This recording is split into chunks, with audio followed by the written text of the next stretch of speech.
आज के top headlines हैं। भारत अब इजराइल, यूएई जैसे देशों को बेच रहा है हथियार।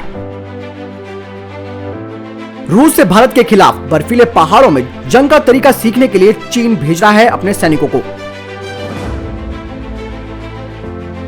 लद्दाख के बाद पीओके पर चीन और पाकिस्तान की नजर। डीआरडीओ ने तैयार किया एक हल्का बुलेट प्रूफ जैकेट जो कि अपने मानकों पर उतरी खरी।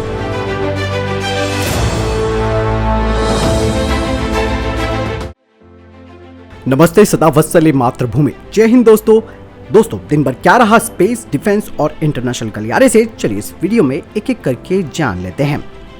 सबसे पहले डिफेंस अपडेट की बात करते हैं तो वो अरुणाचल प्रदेश को लेकर आ रही है। केंद्र सरकार ने अरुणाचल प्रदेश के 3 जिलों और 4 पुलिस स्टेशनों को अशांत क्षेत्र घोषित किया है और सशस्त्र बल विशेष अधिकार अधिनियम अस्फा 1998 को 6 महीनों के लिए बढ़ा दिया गया है। यानी कि यहाँ पर अस्फा 30 सितंबर तक के लिए बढ़ा दिया गया है। गृह मंत्रालय की ओर से जिन जगहों को अशांत घोषित किया गया है उनमें तिरप, चांगलांग और लोंगडिंग जिले शामिल हैं। आपको बता दें कि अस्फा कानून फिलहाल मणिपुर, नागालैंड और असम में भी लागू है। इस कानून के तहत केंद्र सरकार राज्यपाल की रिपोर्ट के आधार पर किसी राज्य या क्षेत्र को अशांत घोषित कर वहां केंद्रीय सुरक्षा बलों को तैनात करती है। अस्फा पूर्वोत्तर के विवादित इलाकों में सुरक्षा बलों को विशेष अधिकार देता है। इसके तहत सुरक्षा कर्मियों को तलाशी अभियान चलाने और किसी को भी बिना वारंट गिरफ्तार करने की अनुमति दी गई है। अगली अपडेट डीआरडीओ को लेकर आ रही है। डीआरडीओ ने भारतीय सेना के लिए एक नई और हल्की बुलेट प्रूफ जैकेट विकसित की है जिसका वजन केवल 9 किलोग्राम है। डीआरडीओ ने बताया कि ये जैकेट कानपुर स्थित उनकी प्रयोगशाला रक्षा सामग्री एवं भंडार अनुसंधान एवं विकास प्रतिष्ठान में विकसित की गई है। डीआरडीओ ने बताया कि इस front hard armour panel jacket का चंडीगढ़ स्थित टर्मिनल बैलिस्टिक रिसर्च लैब में भी परीक्षण किया गया, जहां ये संबंधित बीआईएस मानकों पर खरी उतरी। डीआरडीओ ने बताया कि इस हल्की जैकेट को तैयार करने में जो तकनीक इस्तेमाल की गई है उससे जैकेट का वजन 10.4 किलोग्राम से घटकर 9 किलोग्राम कर दिया गया है। यानी कि एक बड़ी खबर डीआरडीओ की तरफ से। और हल्की बुलेट प्रूफ जैकेट जो कि अभी तक की मांग की जा रही थी कि भारी जैकेट जो होती हैं वो बड़ी परेशानी करती हैं, खास करके जब हथियार भी साथ में हो सैनिकों के, और ऐसे में हल्की बुलेट प्रूफ जैकेट भारतीय सेना के लिए बहुत ही उपयोगी साबित होने वाली है। और खास बात ये भी है कि ये जैकेट बीआईएस मानकों पर खरी उतरी है। अगली अपडेट ट्राई सर्विस लॉजिस्टिक्स को लेकर आ रही है। Chief of defence staff general Vipin Rawat ने मुंबई में वेस्टर्न नेवल कमांड में ज्वाइंट लॉजिस्टिक नोड लॉन्च किया जो उस क्षेत्र में तैनात सभी तीनों सेवाओं की आवश्यकताओं को पूरा करेंगे।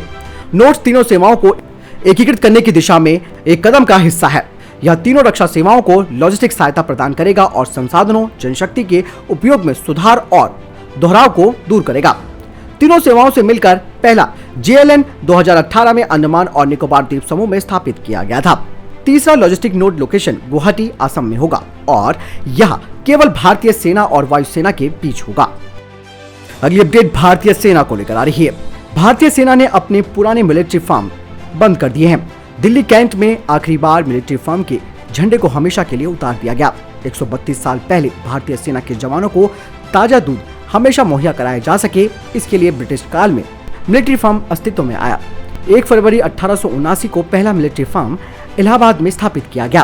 पिछले 132 साल में मिलिट्री फार्म ने करीबन 3.5 करोड़ लीटर दूध जवानों को मुहैया कराया। आजादी के बाद भारतीय सेना के मिलिट्री फार्म की संख्या 130 थी, जिनमें 30,000 से भी ज्यादा मवेशी थे। ये मिलिट्री फार्म पूरे देश में फैले हुए थे। यही नहीं, 1990 में लेह लद्दाख में भी मिलिट्री फार्म स्थापित किया गया था ताकि सीमा पर तैनात जवानों को हर मौसम में इन मिलिट्री फार्म से ताजा दूध भेजा जा सके। खास बात यह है कि जितने भी मिलिट्री फार्म की जमीन इनके बंद होने के बाद मिलेगी, उससे सेना के सैनिकों के लिए रहने और अन्य व्यवस्थाओं में इसका इस्तेमाल किया जाएगा। इसके साथ ही इन मिलिट्री फार्म में जो भी मवेशी मौजूद थे उन्हें कम दामों पर राज्य सरकार को दिया गया है। इन मिलिट्री फार्म के बंद होने से जो सिविलियन रक्षा मंत्रालय के अधीन काम करते हैं उन्हें दूसरे विभागों में तबादला कर दिया गया है। अगली अपडेट आईटीबीपी को लेकर आ रही है। आईटीबीपी की 40वीं बटालियन ने एक सर्च ऑपरेशन में 2 आईईडी बरामद किए और इन्हें नष्ट कर दिया। जानकारी के मुताबिक एक आईईडी 15 किलोग्राम और दूसरी 5 किलोग्राम की थी। आईटीबीपी ने मौके पर ही इन विस्फोटकों को नष्ट कर दिया। ये आईईडी छत्तीसगढ़ के राजनांद गांव में नवा गांव व बकरकट्टा के पास बरामद किए गए थे। दोस्तों, अगर आपको यहाँ तक डिफेंस अपडेट पसंद आई हो तो इस वीडियो को लाइक जरूर कीजिएगा, साथ ही दोस्तों कमेंट भी जरूर कीजिएगा।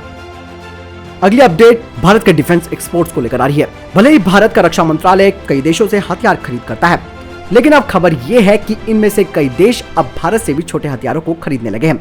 रक्षा मंत्रालय की एक रिपोर्ट के अनुसार ऑर्डिनेंस फैक्ट्री के द्वारा इजराइल, स्वीडन, संयुक्त अरब अमीरात, ब्राजील, बांग्लादेश, बुल्गारिया आदि देशों को हथियारों की बिक्री की जा रही है। यूएई ने सबसे ज्यादा हथियार खरीदे हैं। इसके अलावा फ्रांस समेत यूरोप के कुछ देशों एवं अमेरिका को भी हथियारों की बिक्री के लिए प्रयास किए जा रहे हैं। हालांकि जिन हथियारों को इन देशों को बेचा जा रहा है वो उतनी उच्च क्षमता के नहीं है जो हम उनसे खरीदते हैं। फिर भी ऑर्डिनेंस फैक्ट्री के लिए इन देशों को हथियारों की बिक्री फायदे का सौदा साबित हो रही है। इन देशों को सबसे ज्यादा 155 mm की तोपें बेची गई हैं, जो डीआरडीओ के द्वारा विकसित की गई है।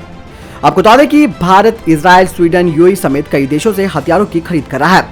दरअसल ऑर्डिनेंस फैक्ट्री पहले हथियारों का निर्यात नहीं करती थी, बल्कि सैन्य एवं सुरक्षा बलों को आपूर्ति तक ही ये सीमित थी। लेकिन 2015-16 में उन्हें निर्यात की अनुमति प्रदान की गई।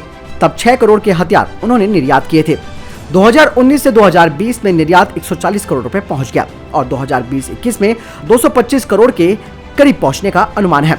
मंत्रालय के अनुसार मौजूदा समय में ऑर्डिनेंस फैक्ट्री के लिए लक्ष्य निर्धारित किया गया है कि वो अपना कुल आय का 1/4 राजस्व निर्यात से हासिल करे। ऑर्डिनेंस फैक्ट्री बोर्ड को 2025 तक 30,000 करोड़ का राजस्व अर्जित करने का लक्ष्य दिया गया है तथा इस अवधि तक वे अपने निर्यात को 7,500 करोड़ तक पहुंचाने की योजना पर कार्य कर रहा है। इसके लिए ऑर्डिनेंस फैक्ट्रियों को अत्याधुनिक बनाया जा रहा है और निर्माण में ऑटोमेशन को भी बढ़ाया जा रहा है। इससे अंतर्राष्ट्रीय बाजार में उनके द्वारा निर्यात हथियारों की मांग में इजाफा होगा। अगली अपडेट चाइना और रशिया को लेकर आ रही है। पूर्वी लद्दाख में चीन ने भारत का हौसला देख ही लिया और साथ ही उसने ये भी देखा कि भारत के सैनिक किस तरीके से पहाड़ी युद्धों में माहिर है। ये टेंशन चीन की इतनी बढ़ चुकी थी कि अब उसको कुछ समझ नहीं आ रहा था। लेकिन अब जो खबर आ रही है कि चीन अपने सैनिकों के एक दल को रूस भेज रहा है। ये चीनी सैनिक एक सैन्य प्रतियोगिता में हिस्सा लेंगे जिसमें उन्हें भारी बर्फ के बीच पहाड़ों के अंदर अपनी युद्ध क्षमता को दिखाना होगा। चीन के रक्षा मंत्रालय के मुताबिक उत्तरी थिएटर कमान के 11 चीनी सैनिक शुक्रवार को रूस पहुंचने वाले हैं और 50 किलोमीटर लंबे पहाड़ी रास्ते पर भी चलेंगे। चीनी सैन्य विशेषज्ञों का कहना है कि इस प्रशिक्षण की मदद से चीनी सैनिक भारत के खिलाफ पूर्वी लद्दाख के बर्फीले मौसम में और ज्यादा बेहतर तरीके से जंग लड़ पाएंगे। साउथ चाइना मॉर्निंग पोस्ट की रिपोर्ट के मुताबिक चीनी सैनिक पहाड़ और बर्फ के बीच हो रहे इस अभ्यास में हिमस्खलन के दौरान गुम हुए सैनिकों को ढूंढ निकालने, राहत कार्य और गोलाबारी का अभ्यास करेंगे। अगली अपडेट पीओके को लेकर आ रही है। चीन ने पीओके के जरिए भारत को घेरने की तैयारी करनी शुरू कर दी है। पीओके में स्थित स्कर्दू को सीधे वो काराकोरम हाईवे से जोड़ रहा है जो चीन से पाकिस्तान को जोड़ता है। कारगिल से स्कर्दू की दूरी केवल 100 किलोमीटर है। ये सामरिक यानी कि स्ट्रेटेजिक महत्व का नया रास्ता गिलगित के पास जगलोट से शुरू होता है और स्कर्दू तक आता है।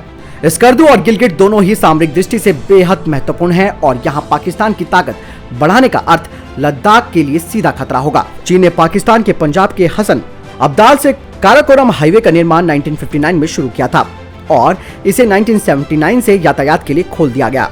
1300 किलोमीटर लंबा यह हाईवे 15,486 फुट ऊंचे खुंजेराब दर्रे से होकर चीन के जिनजियांग प्रांत तक जाता है। नेशनल हाईवे 35 नाम के इस हाईवे के जरिए चीन कभी भी लद्दाख और कश्मीर में भारत के लिए नया मोर्चा खोल सकता है।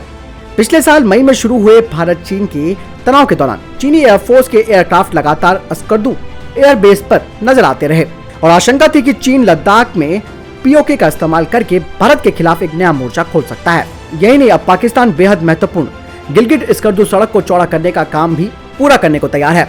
यानी कि इस सड़क के जरिए चीन अपनी फौज बहुत ही कम समय में कारगिल से 100 किलोमीटर दूर तक ला सकता है। इस सड़क की चौड़ाई पहले 3.5 मीटर थी, अब जिसे दोगुने से ज्यादा यानी कि 7.5 मीटर किया जा रहा है। बड़ी फौजी गाड़ियां आसानी से इस सड़क पर चल सके, इसके लिए तीखे मोड़ों को चौड़ा किया जा रहा है। इसमें होकर टैंक, तोप जैसे बड़े हथियार आसानी से भारत की सीमा तक ले जाए जा सके। हालांकि स्कर्दू पर हमेशा भारतीय सेना की नजर रहती है क्योंकि इस रास्ते का इस्तेमाल पाकिस्तान ने हर युद्ध में किया। स्कर्दू और गिलगित समेत लगभग पूरे बालिस्तान पर पाकिस्तान ने 1947 से 48 के पहले भारत पाकिस्तान युद्ध में कब्जा कर लिया था। अब यहाँ के सामरिक महत्व का भारत के खिलाफ इस्तेमाल पाकिस्तान के साथ साथ चीन भी करने की तैयारी में। यानी कि अब भारत को यहाँ पर किसी भी हाल में गिलगित बाल्टिस्तान को वापस भारत में जोड़ना होगा और इसके लिए चाहे वो सैन्य कदम हो, चाहे कूटनीतिक कदम हो, चाहे रणनीतिक ही कदम क्यों ना हो, हमें किसी भी हाल में अपनी जमीन वापस लेनी है। अगली अपडेट भारतीय वायुसेना को लेकर आ रही है। भारतीय वायुसेना ट्रेनर एयरक्राफ्ट की शॉर्टेज का सामना कर रही है। इसके तहत वायुसेना प्रशिक्षण पायलटों के लिए कम से कम 20 बुनियादी ट्रेनर विमानों को पट्टे पर लेने की मांग कर रही है। इस महीने की शुरुआत में ग्लोबल वेंडर्स को भेजे गए RFI के साथ इस आवश्यकता को तत्काल पूरा करने की बात सामने आई है, ताकि इन विमानों को जल्द से जल्द पट्टे पर लिया जा सके। पट्टे पर लेने की योजना तब सामने आ रही है जब पिलाटिस PC-7 के बुनियादी बेड़े मौजूदा ट्रेनर विमानों को कई तरीके की तकनीकी मुद्दों का सामना करना पड़ रहा है।